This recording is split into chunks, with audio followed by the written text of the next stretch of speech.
We're just opening this one with a cackling, just sheer cackling at the madness. Sheer cackling. So, welcome back to FANSPLAINED, a media criticism podcast with Ryan and Em. I'm Ryan. And I'm tired. That is not how this goes. I'm also M. Thank you.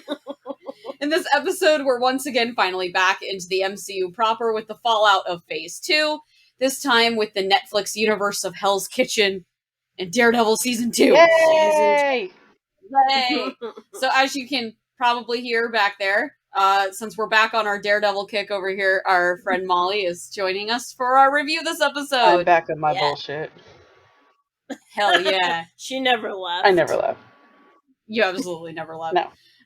So this is part of the Netflix lead-in to The Defenders and takes place in Marvel Cinematic Universe 2015.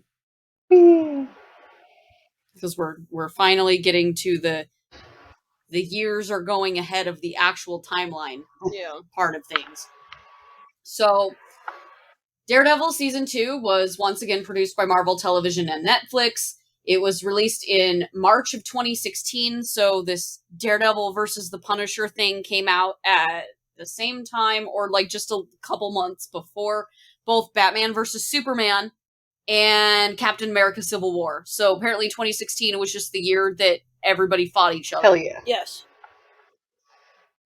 Who knows? It was 13 episodes long, much like the first season. And technically, I was told that this one did the kind of Iron Man thing where you had the 2 seasons and then everything else. That is not the truth. We actually should have watched Jessica Jones and Luke Cage before this. We didn't. But basically, because there's so much overlap, like the time span between, like the time difference between Daredevil Season 2 and the first season of everything else is so small that they're basically overlapping each other rather than like a linear, this one, then this one, then this one, then this one. Yeah. Because like everything kind of like weirdly overlaps, kind of like when you get into like Iron Man 1 and the Incredible Hulk, and you have those parts where they kind of like overlap each other, but not quite. Or like with Iron Man 2, I guess. Well, it was one of them that like everything like weirdly overlapped between the movies. It's kind of like that. Well, this is because they were just trying to get everything, out and ready for Defenders. Yeah, that's what they buddy. were doing. Yes. Yeah. Iron Fist may also come before this, technically. I don't know. Definitely. But it's one of those that like doesn't super connect to it the same way Jessica Jones does, so it doesn't really super It does more than matter. you think it does eventually, but it's a totally different narrative. Just approaching That's fair. Different antagonists, but Daredevil requires a lot of build-up. Mm-hmm. Yeah, I'd say Iron Fist is definitely on the latter half of the shows, just because of who shows up in it. Mm-hmm. That's fair. So this season had various writers and directors, much like every television outing that we get to this point. But you can absolutely tell the difference between season 1 and season 2, and this is because they brought in new showrunners to replace Stephen DeKnight, who did season 1. The Fools. And that is Doug Petrie and Marco Ramirez. Petrie's other work includes writing, directing, and producing on Buffy the Vampire Slayer. He also did writing for Angel. He wrote the script for the 2005 Fantastic Four, the Chris Evans Fantastic Four. Well, like, we have to distinguish how many. There's so many now.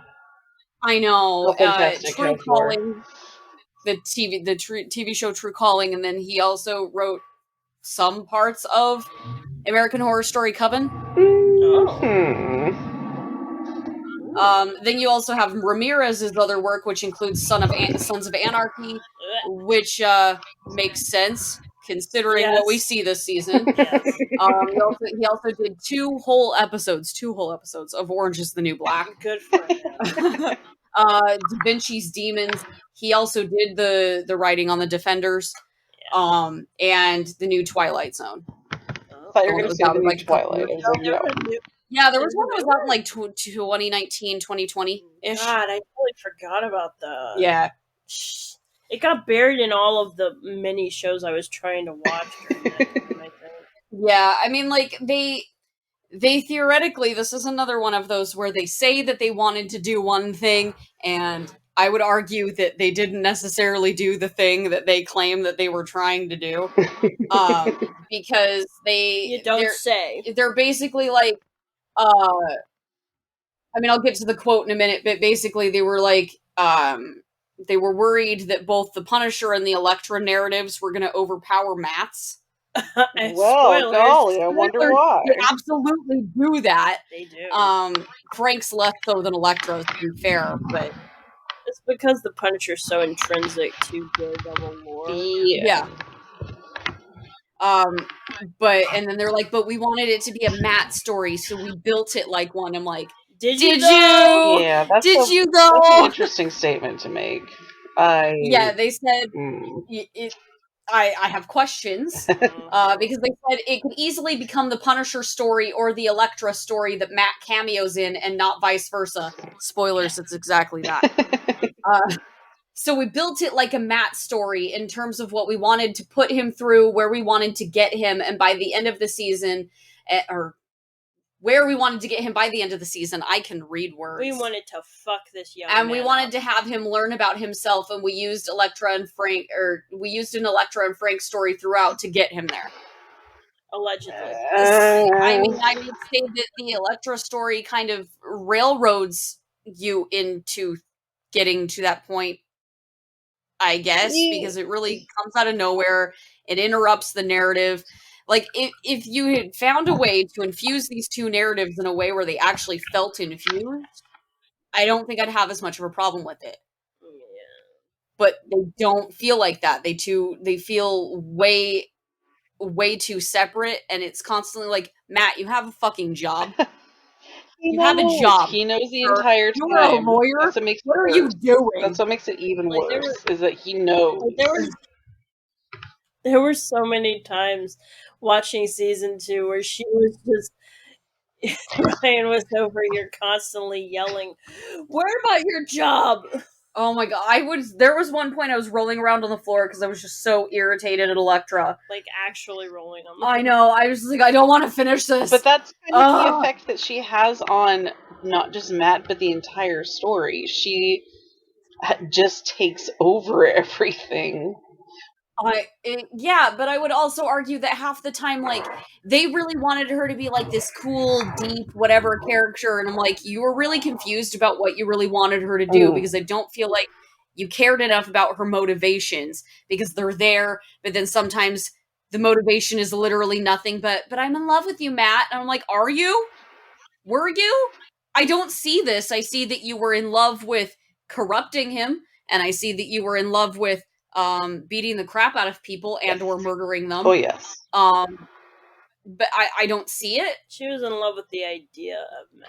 Mm-hmm. Yeah. I don't think she ever loved him as a person and all of his complexities, aka the way Karen, does, at least what she's presented. Yeah, so at least far. What she knows when, she's not being lied to. With Elektra, it feels like they wanted to create this dark character who is sadistic and kind of psychopathic, who actually got off on hurting people and killing people, and really enjoyed not just fucking up Matt's life, but bringing out the darker side of him. But then they'd go way too soft on that right afterward, and so it's just like, you took the wind right out of that punch.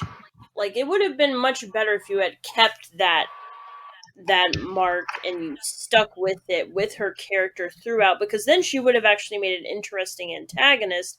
But no, you make her, you start throwing soft punches with her, and then you completely water her character down to make her, do you still love me?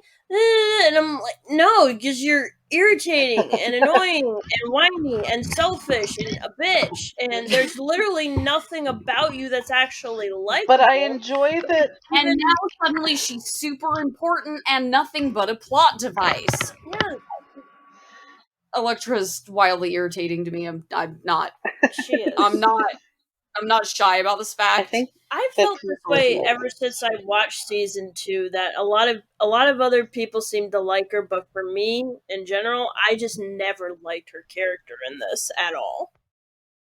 I like comic Elektra. I did not see comics Elektra in this like was not at comic all. Elektra. I appreciated that she's a separate entity because, I mean, she does fulfill at least the purpose of comic book Elektra in places, which I think throughout the season we're like, oh, okay, I see, but it has its own story.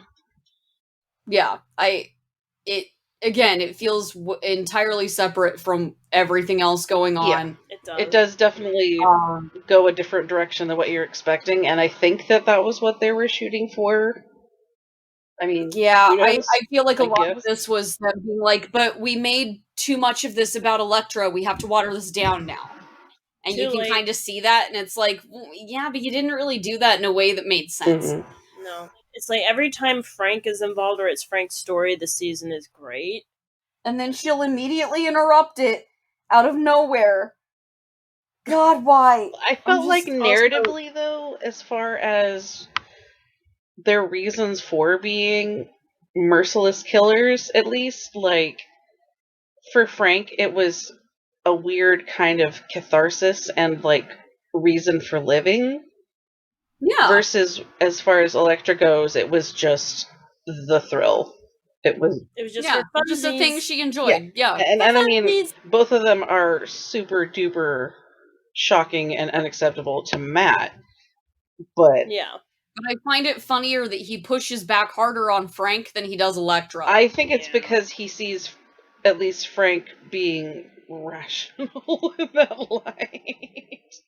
Or he assumes that Frank is rational because that family man aspect. Up until that point where even Matt, in how smart he is given the idiot ball, and he's like, oh, this was definitely Frank, and I'm just gonna run around with this theory and assume that it's Frank when I'm over here like, this wasn't Frank.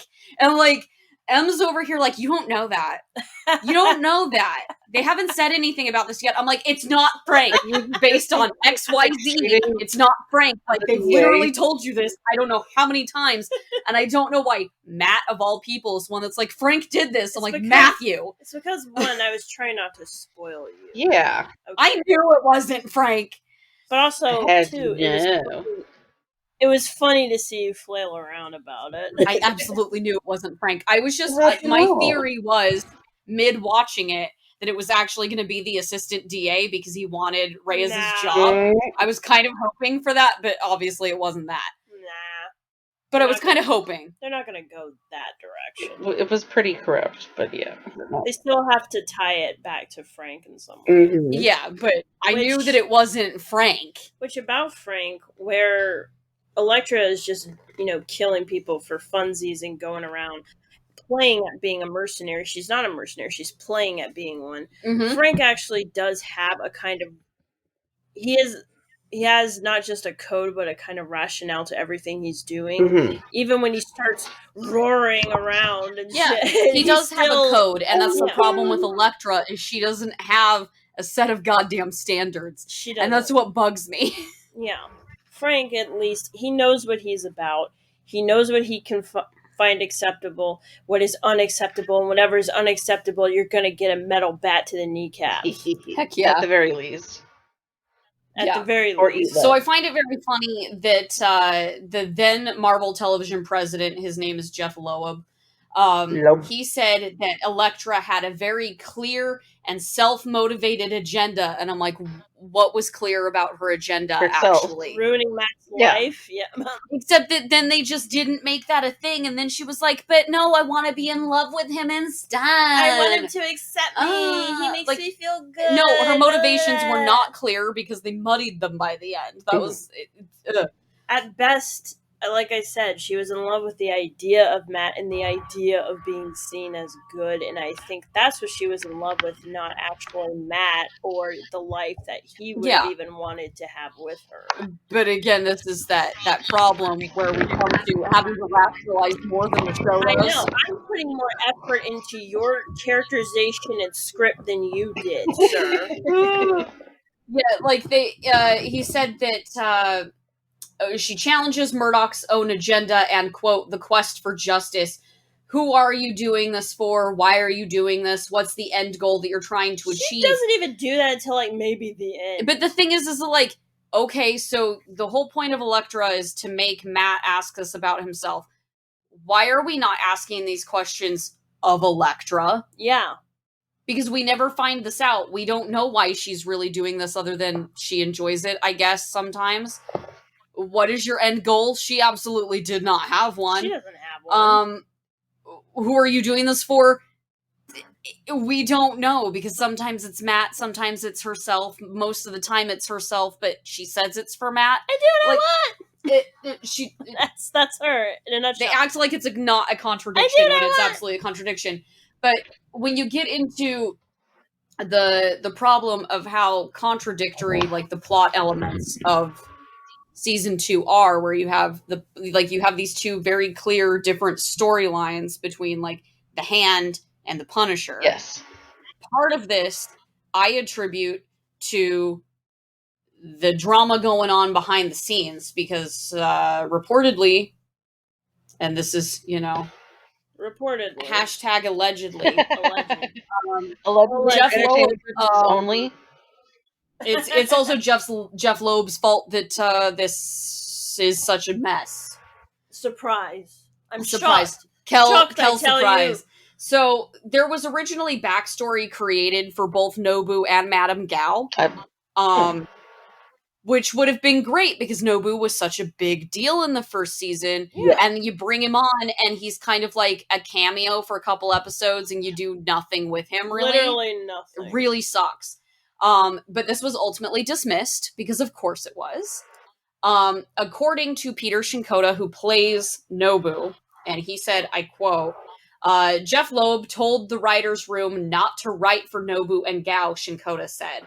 This was reiterated many times by many of the writers and showrunners that, quote, nobody cares about Chinese people and Asian people. Wow. There were 2 previous Marvel movies, a trilogy called Blade, where Wesley Snipes kills 200 Asians each movie. Nobody gives a shit, so don't write about Nobu and Gao, unquote. And they were forced to put their storyline down and drop it, additional unquote. That is literally disgusting. That is wildly, wildly shitty. Yeah. Knowing that this is the same guy that show ran Iron Fist, among all of that controversy, and when he's like showing up to SDCC in like karate gear, and then acting like this isn't trying to throw shade on people, rightfully calling it out as a little bit racist, especially with this reveal. This is part of my problem, is like, if you'd actually written the Hand the way that the Hand should have been written, right, where they're actually important, they actually have personalities, Nobu actually has a story, there's more of a connection to Madame Gao than Matt going to talk to her once in a basement and then we don't really see her again. Yeah, just once. Great. When both of them played such big roles in season 1. Yeah, they were the ones that kind of alluded to it all in the first place. What the hell? But no, you give all of that to Stick, who just talks about some random war that no one cares about, that interrupts the main plot line going on with Frank, that seems more immediately important. Yeah, and yet we don't care about this for some reason. Like, so many characters reiterate how little they care about this fucking war Stick talks about. Stick is the only person that cares. Right, but the story, by God, will make you sit through it regardless of how little you care about it. But I feel like this is a large part of why these things feel so dissonant. Yeah. Is because they just didn't want to write it authentically. Yeah. At all. Which is wild, because again, like, half of Daredevil is inspired by Asian culture because it's all martial arts. You could say the same about Iron Fist. Just this Again, guy- when you have an entire season involving both the Yakuza and this ancient, deeper Inception Yakuza or something, but you don't care about doing anything with Asian characters, like, yeah, bud, that's gonna come off as more than just a little bit racist. I thought it was Yakuza. I can't pronounce things, and you know this. Yakuza.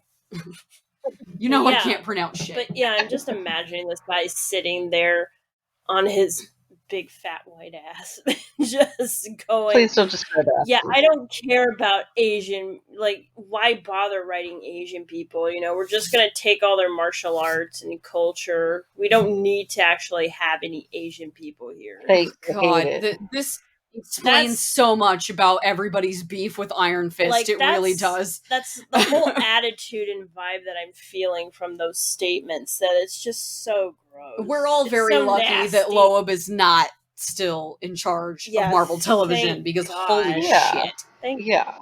Oh, I mean, yeah. You know what this means? It's a miracle we ever got Shang-Chi to begin with. Shang-Chi? Well, eventually we got Shang-Chi, but we started from the bottom, now we're here kind of situation. I mean, it's a miracle the Agents of S.H.I.E.L.D., and I know we didn't actually really cover a lot of Agents of S.H.I.E.L.D., but it's a miracle that show alone had as many Asian actors on it as it did. The Asians of Agents of S.H.I.E.L.D.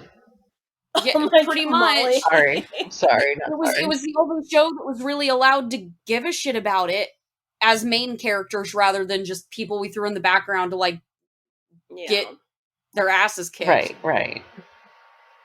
You know, it's the same kind of beef, and we'll get to this when we eventually do this film, but it's a big part of my beef with what they did with Hawkeye in Endgame. It's a lot more racist than they want you to think it is. Well, I mean, the implication with Hawkeye in Endgame is that he was killing a lot of other people, not just Asian people. Sure, but the only things they mention in film are all Asians and Latinos. Like, it's all people of color, and it's like Jesus Christ. And then you give him like this very like dad at a super conservative rally haircut in that movie, and I'm just like, this is really uncomfortable. It's the mohawk. I hate it. For Hawkeye. Hated it. He turned into Mohawk Eye. Oh, yeah. Mohawk Eye. Hated it.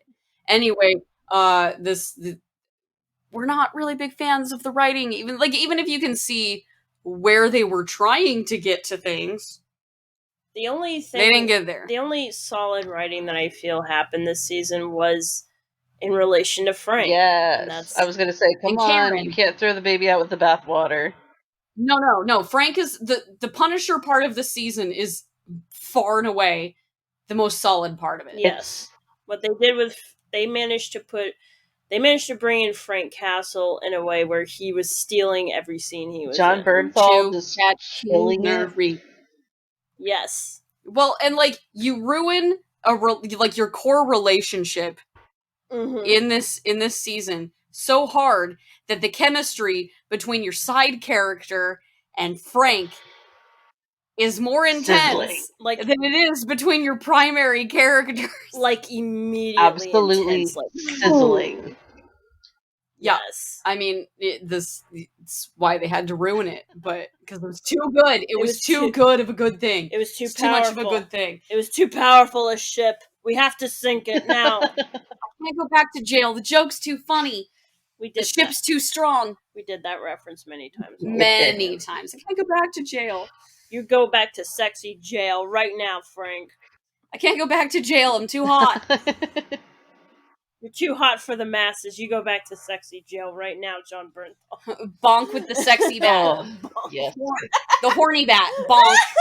bonk on the tush. Except I think that's us. We're getting bonked with the horny bat. Yeah, I was going to say, I think it's an Uno reverse horny bat. I don't know. Yeah, it absolutely is. It's us getting bonked. Surprise. Well, I mean, this is why we get so much shirtless Frank in the Punisher season 1. He's just so great looking. See, but the thing is that, for me, personally, immediately overshadowed by Ben Barnes. Ben Bonds. Ben Bonds. Mr. Bin Bonds. Oh, I God know. bless. I mean, we'll get to that when we get to the Punisher, and I will just not shut up about Ben Barnes Are you ever. sure it's not just his hair that you love? Oh, snap. Shut up. It is not, but they ruined him when they cut it. Savage. But no, it's not. Okay. Sure. I forgot also, like, how badass Foggy is in this season, because Yes. he is left literally floundering at several points, and Yeah. I appreciate the fact that he was able to stand on his own 2 feet in a court setting and Yes. really carry the case when Matt dropped the ball so severely. And it was Yeah, he Yeah, really, when it was was Matt's wonderful. case, he really got to shine. He did. In this. He really I was did. so mad. I was mad at Matt. I was not mad at Foggy. Foggy pulled it really out of left field. Way to go, bud. Yeah. Mm-hmm. Hell yeah. But how dare you, Matthew? How dare you? You make everyone take this case for you, and then you just bye. And then Karen out here showing us that she's actually a very good detective all in her own right. Right? She should have been working for a PI, not lawyers. Also, I would dare say she's a better PI than Jessica. Oh, that is quite that's because a Jessica Jones statement. doesn't do her job half the time. Quite a statement. Said it. We are throwing down all the gauntlets. Gauntlets thrown. I was gonna say, do you have any we'll left? cover that. Jesus. I mean, I'll go buy some just so we can throw them down on the ground again. That's so violent and wasteful. I choose violence. Another gauntlet. I hate all the fucking noises Elektra makes because she makes everything sound way too slutty, sexy. Gauntlet thrown. I really liked Elodie Young, even though I know we don't like Elektra. I know we don't like Elektra. It is the writing, not the actress, to be fair. Yeah, I will say that I don't have a problem with the actress herself. I have a problem with her writing. I have a problem with the characterization, and I have a weird problem with her going all the time because it's like Jean from X-Men the animated series. No, who's always doing it's bad, but it's nowhere that bad. That's what it is. Nowhere that bad. It is not you good. kept saying this while we were watching it too, and I couldn't unhear it. Oh my god! Because I'm like, Elektra, will you stop? This isn't the time for this. What are you doing? Why are you breathing like that? That's weird. Stop it. Stop slut shaming her. Yeah, I was gonna say, ma'am. But I did find it very funny that one of the reviews that I read for this season was that they tried to make it super sexy, and like Jessica Jones was the first one to address sex in a realistic way, quote unquote. Yeah, because she literally broke a bed banging the fuck this out of one Luke Cage. they said was distinctly unsexy. And like I kind of come back to that like awkward scene where they're like banging in the gym. Yeah, they are banging at and I'm just like, am I watching like a weird parody of 50 Shades right now? Because like what is this badly done scene? Because it's just like full of all these tropey like flip your hair back. Oh, like it looks like a shampoo commercial. The way that they're filming, the way that she acts. I'm just like, because she's leave this woman alone. Like you're trying way too hard to make this hot. Like all the heavy breathing. I'm like, you're just a mouth breather, Elektra. Stop it! You guys, you know that all of that is supposed to emulate Matt's perspective. I know, but I'm just like, ugh. See, this is why you're here, because we're just being assholes. No, you're not being assholes. Mostly you. Mostly there's more than a little merit to what you say. But I do feel like, I mean, feasibly... I'm okay being the asshole. Oh, no. Like, I love Matt, but I know that he made some very catastrophic mistakes in this season. And I think much of that is pride, and much of that is severely assuming the best in people when it's just not going to work out. Yes, which is actually in character for him, but there are also moments where I'm like, bud, your lack of priorities right now really hurts me. Yeah, actually. He's a bleeding heart is what he is. But he needs to, like, figure out a way to not bleed out.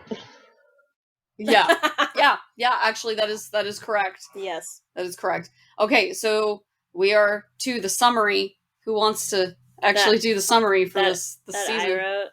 Yeah. I wrote it. Matthew Murdock. Matthew Murdoch, what the fuck are you doing with your life, sir? Cue 1,000 rubber chickens screaming. Ah! That's the season. That's the summary. You're welcome. Moving on. Wow. Thank you. Thank you so much for that. Do you want to elucidate, Molly, at all? The lines blur when Matt Murdock and Daredevil have alliances that diverge severely. We introduce Frank Castle, a man who lost his entire family, and Which is Poor not, Frank. we're not laughing over And they- that. No, For poor the Frank. and a former flame who both challenge Matt's perspective on taking lives. I mean, I would not have minded if Frank and Matt started going at it in a sexy way. Oh my god. Just say it. The old flame and the new flame. Oh. Matt, you have a type? No, see, Question this mark? is why Karen needed to end up with Frank. That right there. New flames, right there. There you go. No. Summed it up for you. Right on. OT3. Okay, I'm fine with that too. Matt, Frank, and Karen. You know, Everyone gets Sexy something. sandwich. I mean, Yes. that's fair. A very sexy, pretty sandwich where everyone is traumatized, but also sexy, and it's nice, and smushes them together. Poor Karen deserves the world and does not get it. There's Yeah, your summary. Poor Karen is left alone constantly because people either want to protect her, lie to her, and it's just, I'm like, can someone please just, I don't know, can a girl just get laid at some point? Anywhere Eventually. at all? No, in a flashback. That doesn't count. I'd like to think that at some point it's feasible. In a way that's not a flashback, I mean, but let her have some happiness because my god, everything bad just happens to this poor woman. Right. She has been through so much in the first season and then so much in this season. And I've already warned you, she's gonna go through a lot of shit in the third one. Does it also involve, like, ruining her apartment again? Honey, you got a big storm coming. Good. So, yeah. That could also be the summary of this season, actually. I mean, yes. That could be the summary of basically everything. Also the one, I don't need friends, they just disappoint me. Oh my god, Seriously. it's Matt. I have the power of God and anime on my side. That's Matt. Oh my gosh. I don't know how this turned into a discussion on Vines, but here we are. Because honestly, some of these Vines continue to summarize the MCU very well. Truly. And not just the ones where the dude is doing the Captain America voice. Yeah. I love those. So, primary returning cast includes Charlie Cox, Deborah Ann Wool, oh god, I forgot his first name. Please help me out. I don't remember his Eldon Henson. Thank you. I was like, I know it's an E name, and my brain just shorted out. I was like, I'm not going to be able to help you with that one. Thank you, Molly. Yes. The real VIP here. She is. Then you also have primary new actors, including John Bernthal as Frankie.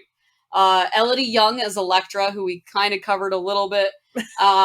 Stephen Ryder as Blake Tower. He's the assistant DA. I had to go look this up because I straight up forgot his name. Even though his name was in the captions, I remember that. I know, but I kept forgetting it because I was just so used to them referring to the assistant DA and the DA. You know what I mean? Like, they rarely used his name.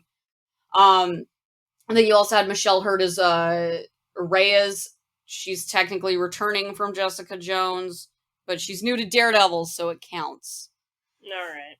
I'll allow that. This is how I know that Jessica Jones went first, but again, I was lied to. Well, that and because they do reference her and Luke Cage, and we do see Trinity show. Trinity! Yeah. Do you mean Jerry Hogarth? Yes. Jerry. Oh, yes. Yes. I was like, wait, what? I'm confused. You'll see her in way more. Yeah. Jerry. Yes. Jerry. And then you have secondary returning actors, including Rosario Dawson, Vincent D'Onofrio, who I actually liked a lot better in this season than the first one. Yeah, because you get to see him actually be like a kingpin. I know, I loved it. I was like, I'm into this. See? Was not really into him first season. This season, way into it. I told you he's a good villain. I know, he's just, I hate him around Vanessa. Oh my Jesus. I hate him around Vanessa so much. I think this is misplaced anger and frustration. I'm not sure where else it should go, but I do feel like it's very misplaced. Vanessa's the worst, that's where it goes. Wow. Stop. You have been stopped. Now that's another gauntlet thrown down. I hate Vanessa so much. Oh my See, that's where it is.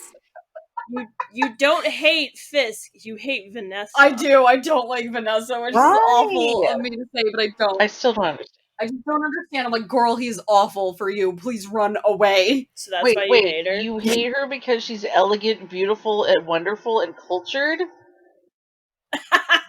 And in love with a psychopath? Yes. I think it just sounds like you're upset that she's with Wilson Fisk. Because she deserves to be simped over.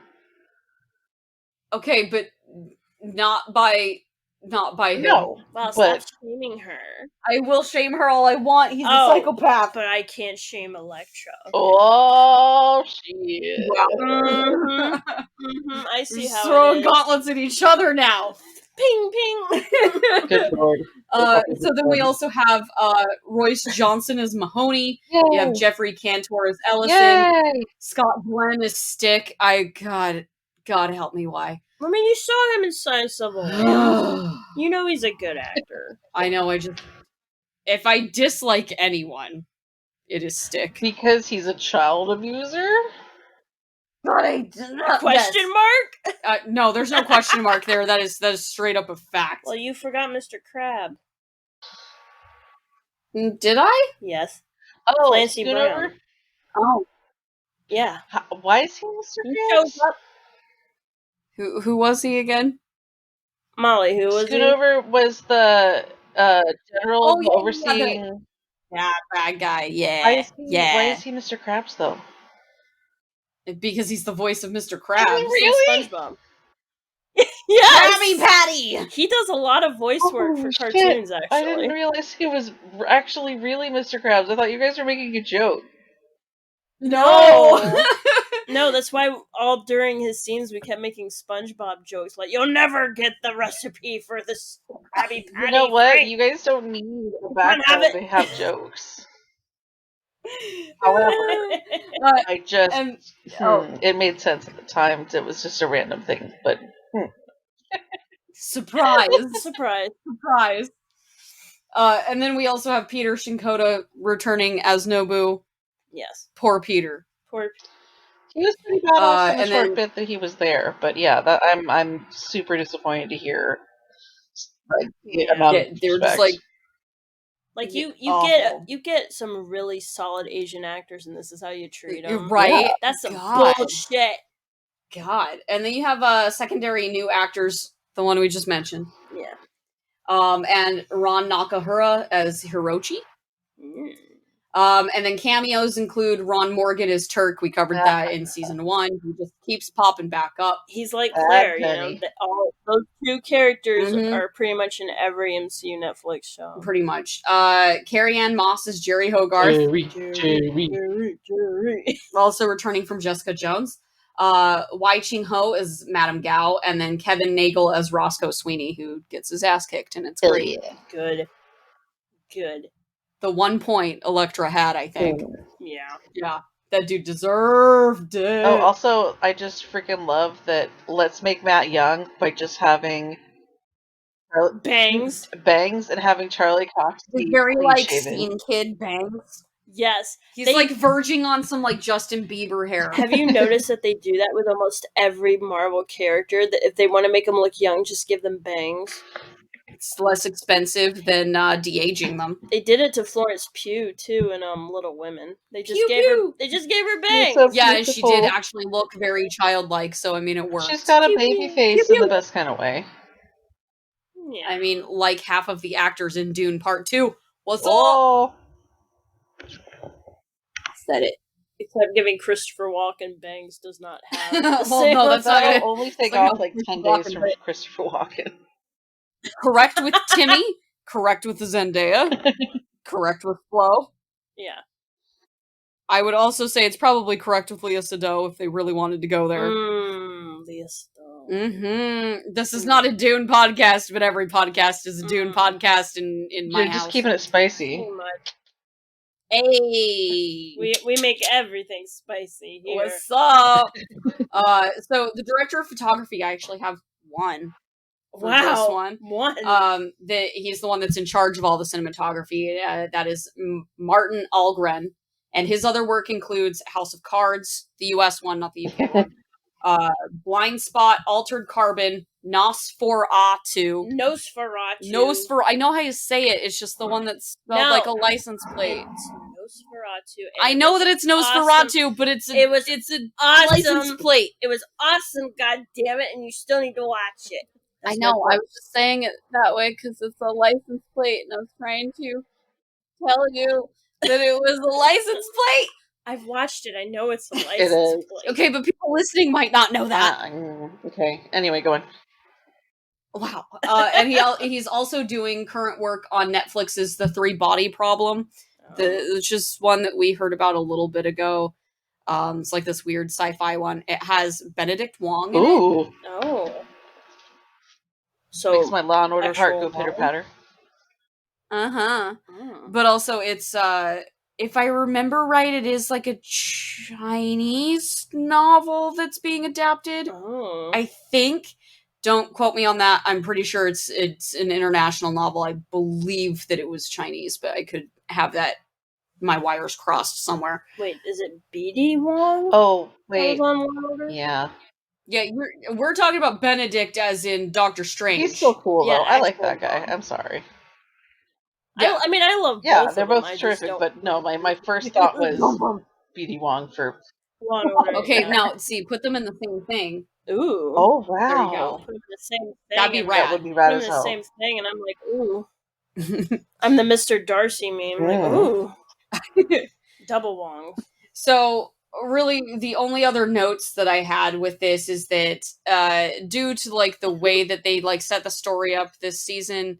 Two Wongs make a right. Oh my god, I stop! wasn't going to say it, but I'm surprised. There we go. We've done it, guys. That was a very Molly level joke, bud. Damn.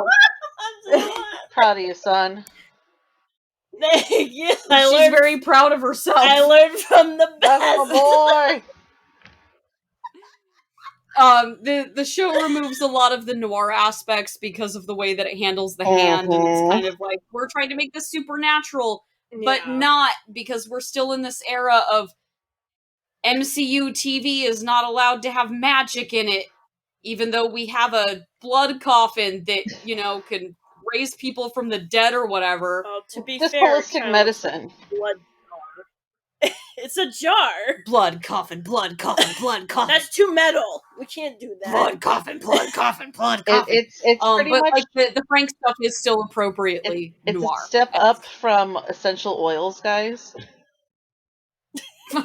Oh my god. Just rub this blood on you. It's fine. It's the Elizabeth Bathory Yeah. collection. Oh my god. The holistic medicine. Blood Coffin by Elizabeth Bathory. Find out the body works. This Halloween. Except that it was Christmas. Oh. It was another one of those that was set at Christmas. Oh. Christmas is just a rough time for Matthew, It apparently. sure is. Because I forgot about it. Like, they only mention it, like, once because Karen's in her office writing that story about Frank. And she has the lights up, and he's like, it's Christmas Eve, what are you still doing here? And I'm like, oh, okay, so I guess this is set over Christmas. Santa flew into town and threw a rock of coal at Maddie's head. They Nothing immediately, good they for you, immediately sir. forgot about this in every other aspect, though. Like, the show really does not emphasize this is at Christmas, You get except for cold. those It parts. catapulted You get forward. cold. It was starting with a heat wave, right? So we are to assume Right. that was late Yeah. August. Well, I mean, So- the way that you have to go from, like, an incident to a trial, So it they would make just- sense that there was a time jump. So they just completely bypassed Halloween. Excuse There's you. a lot going Yeah, on, they did. okay? A lot. You could have done a Halloween episode. That would and have made it been spooky. terrific. I would have been behind it 1,010%. It was, yeah, the time skipping in this one was really difficult to pin down, and I think this is why why people probably say that parts of this do technically go first, because Yeah. they might. They might. But by the time you get to the end of the season, it does not go first anymore. They're making it too difficult and timey-wimey. I don't like it. Yeah, I think it's again one of those where like the first part of it does go first, and the other parts of it, no, they do not. Oh, my mouse is falling apart. Oh no! Oh no, our table! It's broken! Not the point. But I just noticed it. I'm like, oh fuck. Nice. And then you have like there was a lot of praise for the fact that this used a lot less of like the dense black where you can't see anything. The lighting was better overall. The lighting was a lot better. I really loved a lot of the inclusion of the colors this time. Yeah, very rad. Yes. I did absolutely love that aspect where everything was like, you could still tell it was night, but then you had like all these neons so you could actually like see stuff. Which lends it more to the neo-noir aspect. Ooh, when it wants to do that. when Matt's fighting the dogs of hell and he's knocking out the lights with the chain. Yes. Yes. Quality. Yes. Color theory at its best. Yeah, you love that part. Because it went from being a fucking hallway fight to a stairwell fight, upped its game entirely. I love me a good long fight scene. Oh, fun fact. So Charlie carried John up to the churchyard where, Frank has his whole heart-spilling little story about, being able to see his daughter, like, when he was done being deployed for the first, like, whatever tour. Yeah. In certain screenings, you can see what appears to maybe be a tear rolling down from under the Daredevil mask. And it's actually just sweat. Like, there's an interview, and the guys are like laughing about it. Because it's really upsetting. I mean, that whole scene was very absolutely. upsetting. Also, Frank prefers his daughter over his son. Changed my mind. Yeah, no, he definitely prefers his daughter. I think that's particularly cute, though, especially with the narrative of like how sudden he's like goes from 0 to, oh my god, I'm a family man, and I think that's just, I don't know. He also was probably around cute. more for his daughter and didn't really have a chance to bond with his son.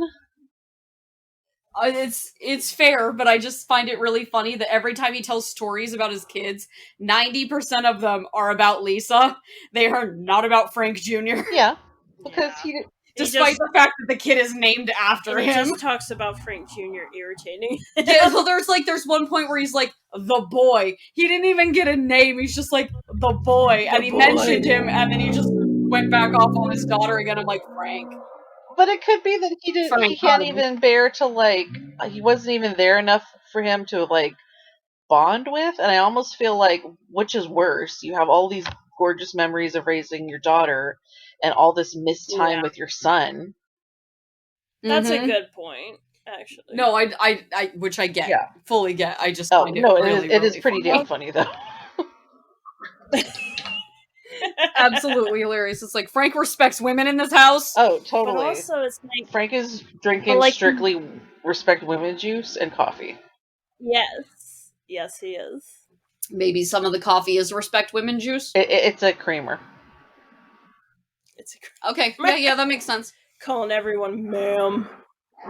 Usually I don't like that, but I'm not mad at it, Frank.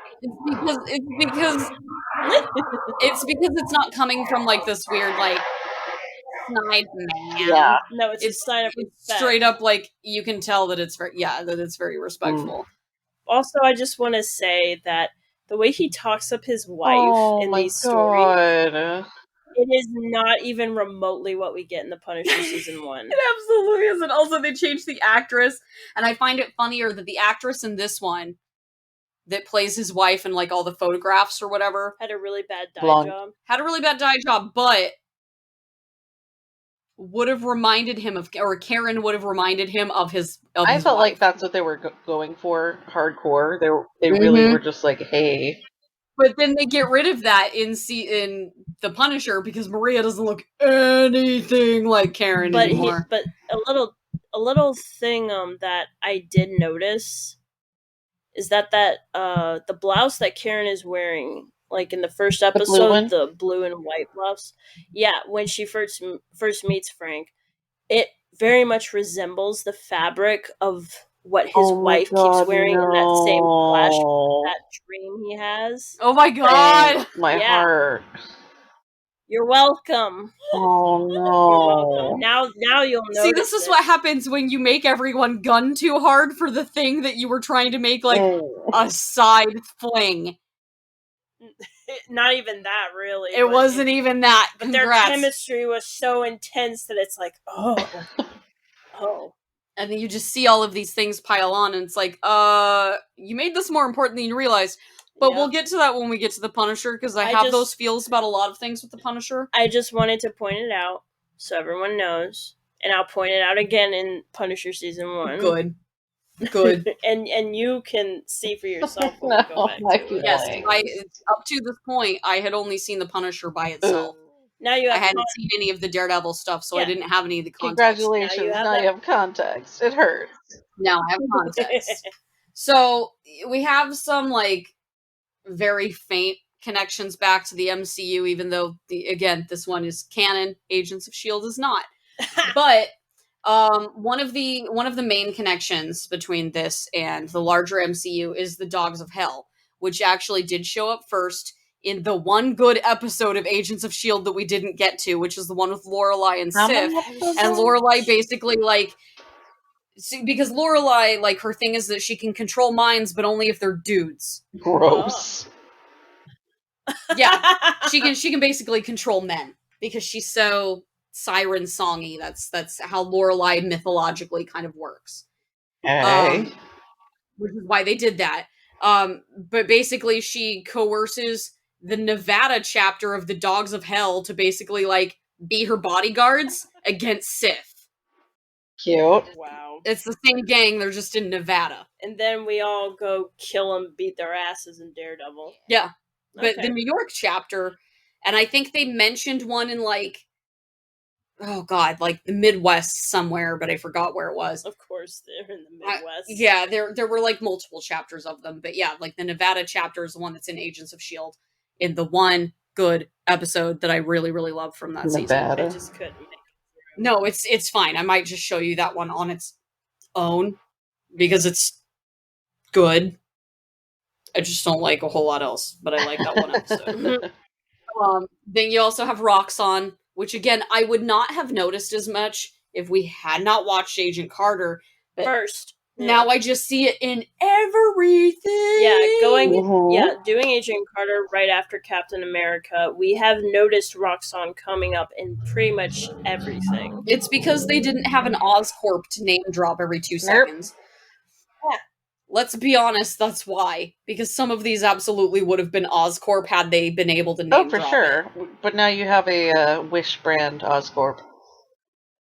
Yeah, basically. I mean, like, it's also comics canon, but I still guarantee that some of these references would not have been Roxxon. They would have been something else. Had they had the rights to everything like they wanted. It also has a bunch of cameos from Jessica Jones / Luke Cage. We've covered those. Ooh. I was going to say, the dog that Frank rescues, that's John's dog. I was asking that while we were watching it. I was like, I know that he owns Pibbles. Is that his dog? That's his dog. What a sweet baby. I know. He's an advocate for bulldog or Pibbles. Excuse me, bulldogs. No, Pibbles. He is a pit bull enthusiast, to say the least. Yes. He got another puppy actually after Daredevil season 2 that he named Bam Bam. And it was so cute. But yeah, I couldn't remember if they had used that dog or if he had adopted that dog after the show, so I knew that he was connected to that dog in some way. Yeah, I could definitely tell that was his dog in some capacity. Yeah. But yeah, I was like, is this his previous dog?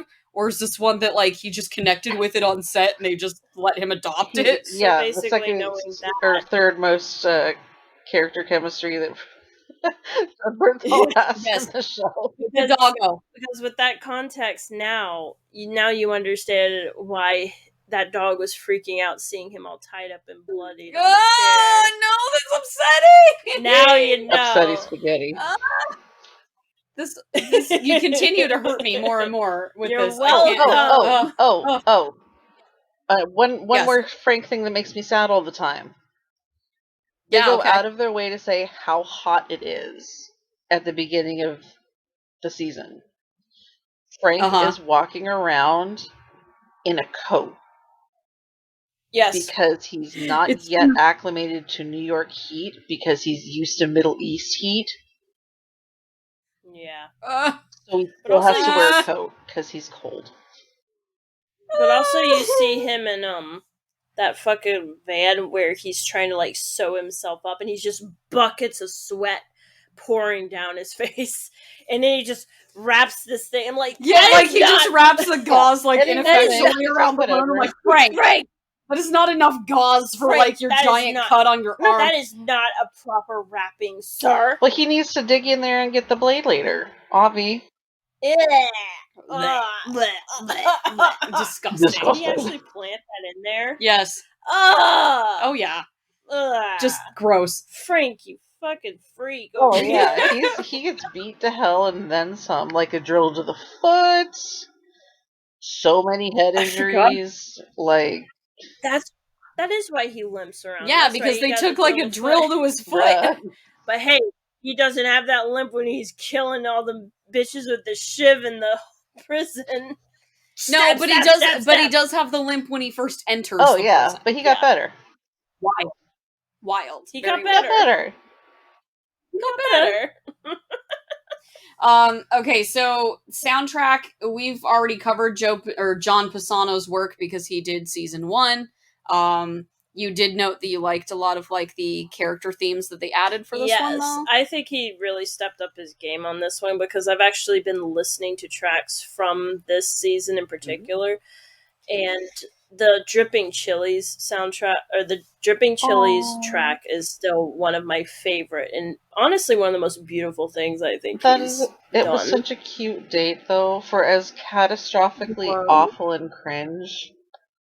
Just as far as a Matt and Karen moment, like, it was so wholesome. I'd love to go on a date in that place. That place is rad as hell. Yeah, that place does exist. Like, it's an actual restaurant. What? With those lights. I want to go. I love the lights. It's in New York. I want to go. Okay, so when are we going to New York? When I have money to do that. Okay. So Podcast, start paying me some dividends. I was gonna say, are we going to start a GoFundMe? I mean, I love if the podcast would start making me some money, and then we can go to New York. yes. We need Hello, everyone. Get more people to listen to this. You're welcome. Visit all the locations in Daredevil. Yeah. Yes. For research. It's important. That would be rad as hell. We'll do that to properly report back is really what we need to do. Hell yeah. Yeah, I really loved the music in this, including like even when the episode ends and it still had the intense fight music going. Mm-hmm. But a lot of the fighting music was really good in this. It was pumping you up. It wasn't like I'm here to pump you all. It wasn't fake tension or overly stressful. It just married well with the action. Yes, I really think the music in this season was a step up. Yeah, and was very effective. I knew that you wanted to talk about it because you mentioned it while we were watching it. It is. I really like it a lot in this season. Okay, so we are to the overall rating. Molly, you go first. I'm gonna give this season amazing ambient 3 Frank fingers out of 5. 3 Frank fingers out of 5. 3 Okay. busted Frank fingers out of 5. Well, okay then. All right. What about you? 3 Frank fingers is pretty good, I think. I will also give it 3, but I'm gonna give it 3 fighting pit bulls. Ooh. Oh. But are they recovering fighting pit bulls? Or are they still fighting? Yes. No, because that's Yes. awful. That's why I wanted to know. I'm not giving those to anybody except myself because I won't make them fight anymore. Good. Give them a life of pampering and luxury and love. Yeah, but 3 I think is pretty accurate. Where like the first season is like a hard 5, this one just is not. Yes, It is because not. it was just too It distracting. hurt my feelings a Destroyed. lot. I had a good time, but it really hurt my feelings. There were parts of it where I'm like, if I had been watching this alone and not for the podcast, I would not have finished it. Yeah. Oh, And I loved all the Frank stuff, but God, it was a slog to get through it sometimes. because it's very Yeah, heavy. It just really felt super disjointed. It did not meld the way that they acted like they were trying to do. No, and like they didn't develop the hand enough to make me like care. The one effective scene with the hand was when they ambush the hospital. Yeah, that was Yeah, that is baller shit. That was amazing. Yeah, that's the kind Like of shit we that needed. one scene where you had like where it turned into a horror movie for like Yeah. 5 minutes. Yeah, it was right as Because hell. that's what the hand should be. If you're Yeah. going to instill this kind of horror and urgency in our characters, It should be especially this. Matt, yeah, it needed to be that the whole time. But like we talked about the urgency more than we felt any of it. So Yeah. it's just like, like there were things about it I love, but there were things about it I Did not. No, I did not. I did not. I did not.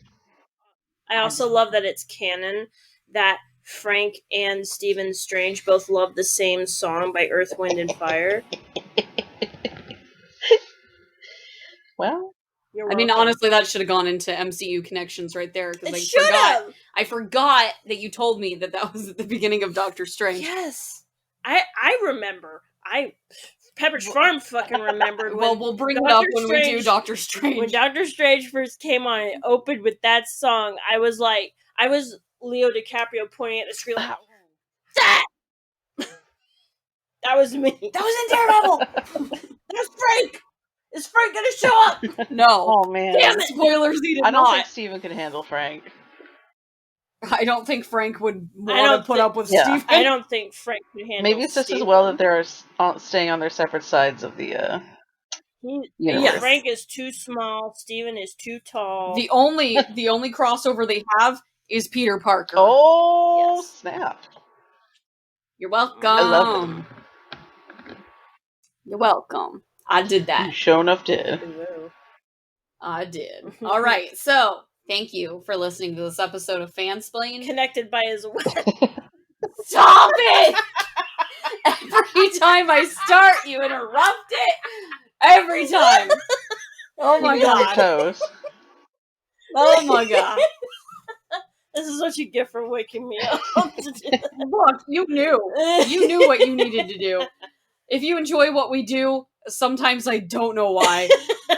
Consider donating on Coffee. Everything we make goes right back into the production quality of the show and or our Go Tour Daredevil filming sites Yes. fund. Oh my god. We appreciate all of our subscribers and everything you do, and we're thankful for anything from Hulk smashing that like button to your questions and comments on each episode, and especially sharing the show with your friends.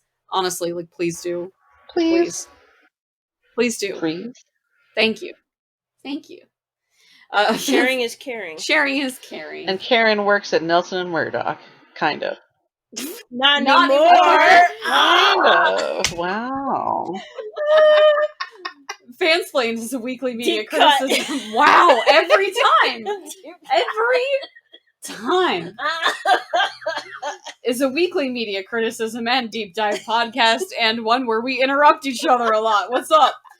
And we are currently still working our way through the chronological order of the Marvel Cinematic Universe. Which is like climbing Mount Everest at this point. We are like halfway through it right now. We're doing good. Yes, we are. Okay. Next episode, we're through phase 2. So yeah, we're halfway through. Oh, God.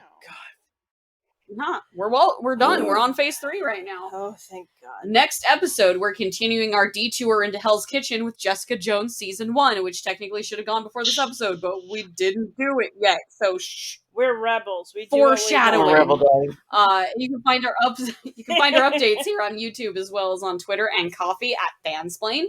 If you want more of our conversations on the MCU and other fandoms, subscribe to our channel and hit the bell for new episode notifications. So until next time, Salt Shakers, this has been Ryan. And M. And Molly. With the FANSPLAINED podcast. And we will see you next episode.